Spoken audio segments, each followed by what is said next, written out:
नमस्कार साथियों, जय भीम।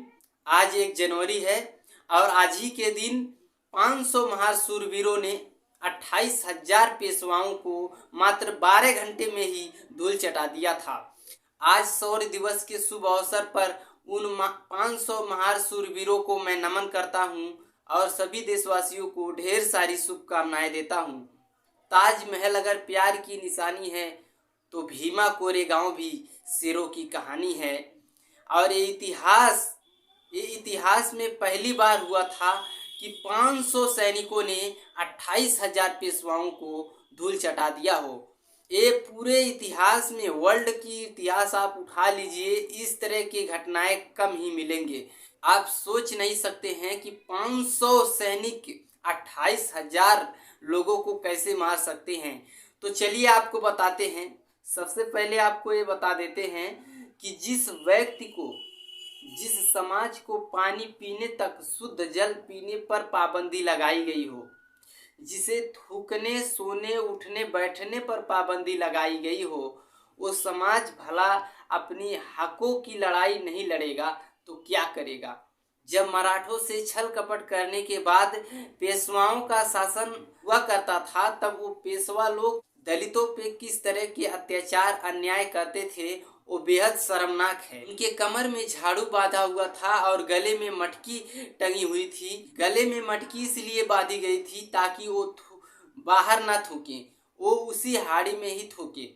और कमर में झाड़ू इसलिए बांधा गया था क्योंकि वो जब चले तो उनके पैरों के निशान भी मिट जाए। यहाँ तक कि शूद्रों को दोपहर के समय में निकलना होता था, क्योंकि अगर कोई ब्राह्मण जा रहा है तो उसका परछाई ना पड़ जाए, इस कारण जो है उन्हें दोपहर के समय में निकलना पड़ता था। इस तरह के जो अन्याय अत्याचार था वो शूद्रों दलितों के ऊपर होता था। और इसी को ध्यान में रखकर जब ब्रिटिश शासन में उनको मौका मिला सेना में भर्ती होने का, तो उन्होंने जब उन्हें ब्रिटिश शासन में सेना बनने का मौका मिला, 500 महार सैनिक उस समय जो है ब्रिटिश शासन में महार रेजिमेंट के तहत मौजूद थे।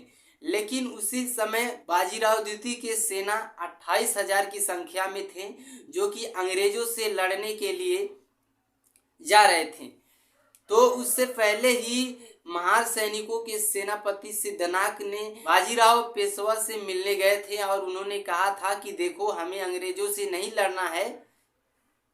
तो उन्होंने कहा था कि देखिए, आप भी भारतीय हैं, हम भी भारतीय हैं, हम आपसे लड़ाई नहीं लड़ना चाहते हैं, हम आपके साथ मिलकर जो है अंग्रेजों के साथ लड़ाई लड़ना चाहते हैं। लेकिन बदले में हमारे समाज के लोगों को क्या मिलेगा? क्या ये छुआछूत भेदभाव की जो आप हमारे साथ करते हैं वो दूर हो जाएगा? तो उन्होंने साफ मना कर दिया, बाजीराव पेशवा ने साफ मना कर दिया कि तुम लोग जैसे हो वैसे ही रहोगे, तुम लोग नीच हो नीच ही रहोगे।